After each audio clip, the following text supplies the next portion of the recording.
It says preservation of our ancient heritage, that's there in the Constitution. And yet, there is a new school which has emerged, which is telling us, particularly the Hindus, that you are being intolerant and you are being exclusive instead of inclusive. This country fought 800 years Islamic terror. Although Shivaji had Muslims in his army, so did Guru Gobind Singh, but they came as individuals. It was essentially a war between Hinduism and Islam. And the Islamic rulers made it absolutely clear. But the fight we never gave up. Iran was captured by Islam. When Iran was Zoroastrian, the Islamic forces went to Iran. It was called Persia in those days, conquered it. In 15 years, they converted 100% of the population of Iran to Islam. Neighboring country of Mesopotamia, Babylon, they conquered it in 17 years, they converted to 100% Islam. Egypt was conquered and Islam converted Egypt into 100% Islam in 21 years. The Christians conquered Europe and converted Europe into 100% Christian in 50 years. In India, 800 years of Islamic rule, 200 years of Christian rule, and yet we are 80% Hindu even today. But I also say that therefore today they are attacking us for what they call as intolerance. Hindu terror. But as far as Hindu terror is concerned, not one person has been able to say whether in the Vedas or in the Upanishads or in the Gita it says, kill people who don't believe what you believe. So how can you call it Hindu terror when they are not quoting from any Hindu scriptures? It's just a bunch of mad people who may be congressmen in disguise for all I know. Because many of the times we have investigated a matter, we found it's not Hindu terror. It has not got anything to do with Hindus at all. Hindu intolerance is growing. Intolerance is what? Intolerance about what? What have we? Have we prevented anybody from speaking what they want? Has anybody been sent to jail for saying something against the BJP or the RSS?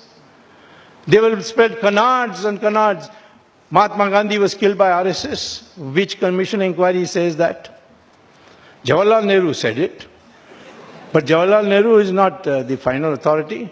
And most of the things that Jawaharlal Nehru said were on the instructions of Edwin Mountbatten. So therefore, today, don't feel put down by those who say intolerance, lack of inclusiveness. What lack of inclusiveness? We BJP people, we RSS people, we Vishwadharishta people, we are trying to bring people as much together as possible.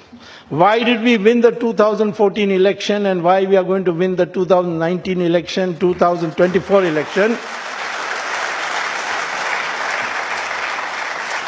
It's because we are uniting the Hindus. The Congress strategy from beginning was divide the Hindus on caste basis, language basis, regional basis, and unite the minorities. We decided the process of Hindutva, we will try to unite the Hindus. In that, we also found that there were sections of the minorities who are ready to come with us. Women of the Islamic community said, if you remove triple talaq, we'll vote for you. And Ram Janmabhoomi will be for Ram Temple.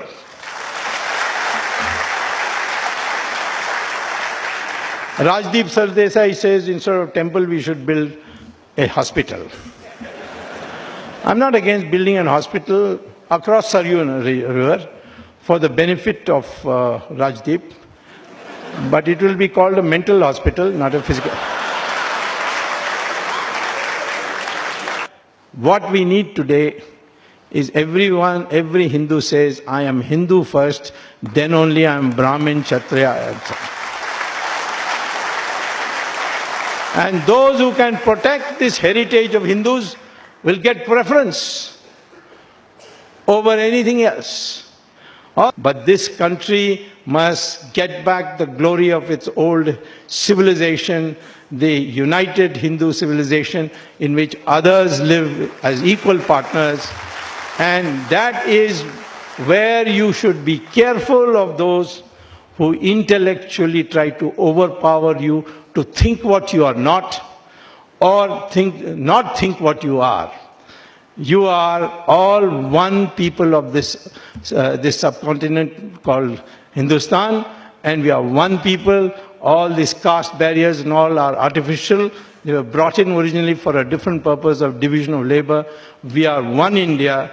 That is the way to defeat intellectual terrorism.